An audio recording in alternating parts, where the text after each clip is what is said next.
Hello again.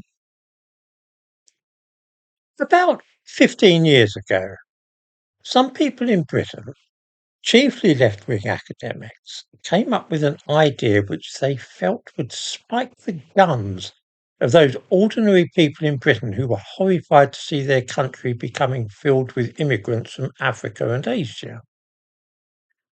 These people saw that the ethnicity and culture of the country in which they were born was changing rapidly, and they didn't like it. They sought a return to the days when almost everybody in Britain was white and, nominally at least, Christian. Dreadfully reactionary. The academics of whom I speak came up with a wonderful plan to counter this feeling on the part of those whom they felt to be uneducated and ignorant. Suppose that they were able to prove that the past which those who opposed immigration spoke of had never existed. What if the homogeneous society was demonstrated to be wholly mythical? If Britain had always been multi-ethnic and multicultural, then that would surely make those who longed for the past when almost everybody was white see how foolish they were being. They were dreaming of an era which had never actually existed. A mythical dream, in other words. So it was that the race was on to prove that Britain had always contained a large proportion of people who were black, and that the white Anglo-Saxon ideal about which some British people were rallying was a chimera, a mirage. There never was such a time. Of course, this would not be an easy task because many people remember clearly when that had indeed been the case in this country. They knew very well that when they were children, everybody had been white, except for small enclaves in some larger cities and ports. This presented a problem because when people have actually been present and seen something firsthand, it's tricky to make liars of them. For this reason, the focus of the Agitprop campaign to show that complaining about immigration was foolish because we had always been a nation of immigrants would have to be on the past when nobody today was alive. This strategy concentrated on two periods in history, the Roman occupation and the Tudor age. The efforts to prove that there had been black people in this country during the time of the Romans went well at first, with David Olusoga claiming on television that a skeleton found at Beachy Head had been of a black woman. She became the pin-up girl for this period of history. I'm sure that many viewers remember seeing mock-ups of a black woman's face that was claimed to be Beachy Head Woman, the first black British person of whom there's any evidence. She still incidentally crops up in Black History Month from time to time.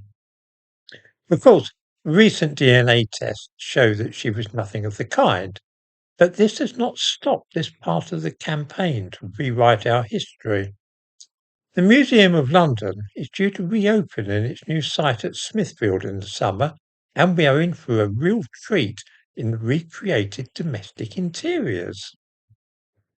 It has been decided that the new display of life in Roman London will centre around a fictional character called Ulpia, who is, it seems, a young black single mother. It is she who has been chosen as the supposed householder who owns the new Roman house that is to be recreated. In this way, the Roman history of Britain might perhaps be rehabilitated, focusing less upon the fact that it reduced Britain to the status of a colony and more on the idea that the Romans were very enlightened about some modern ideas and could teach us a thing or two about tolerance. Ulpia's children, for instance, are shown to be mixed race. Not only that, but she is a high status individual who owned white slaves. How cool is that? This is, of course, a complete fantasy. It should help erode the idea of Britain as having been a white country at that time. Attempts to prove that black Africans lived here during the Tudor era have been a little less successful, chiefly because there is so little evidence for such a belief. A book called Black Tudors became popular, and of course John Blank, the black trumpeter who came from Portugal and lived in Britain for a few years in the early 16th century, is now a staple of Black History Month. His picture seems to crop up all over the place. Now, a new book has been published, which it is hoped will advance this historical perspective even more forcefully. This is the idea that Shakespeare's plays and poems were actually written by a black woman. Well, to be more accurate, a woman whom the author describes as a woman of colour from Africa. To most of us, this suggests, of course, that she is black, but skimming through the book shows that in fact the claim is that the woman in question, a poet called Emilia Elena Pisano, was really a Moroccan Jew. The evidence for this claim is slender, although it's not a new theory. For some time it has been asserted that Pisano is none other than the Dark Lady of whom Shakespeare wrote. It is the grounds for the claim that she must have written all the poetry and plays which we usually attribute to Shakespeare, which might provide a bit of a chuckle to many of us. Poslitt's grounds for believing this is that Shakespeare writes so knowledgeably about women and their emotions that the obvious conclusion is that he was a woman. This is pretty thin, of course. Many male authors have written about the minds of women and their motivations, not least Charles Dickens. I've never heard anybody suggest that Dickens must actually have been a woman, because in Bleak House he writes in the first person, portraying Esther Summerson's life so beautifully. I'm afraid that this is just one more of those books promoting the alternative history of Britain and suggesting that even our cultural heritage, in the form of Shakespeare's work, is actually the work of somebody from Africa. The book, The Real Shakespeare, Emilia Pisano Willoughby, is due to be published next week. I've seen a copy already, though. It is published by Pen and Sword History, with whom I have worked for the last decade or more.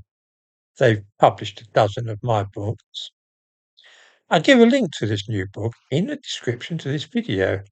And I just thought that viewers might be interested in this latest attempt to denigrate our cultural heritage and try to persuade us that the Tudor era was a multicultural time similar to modern Britain, and that we some of the things that we think of as being archetypally the product of white English culture are really nothing of the sort.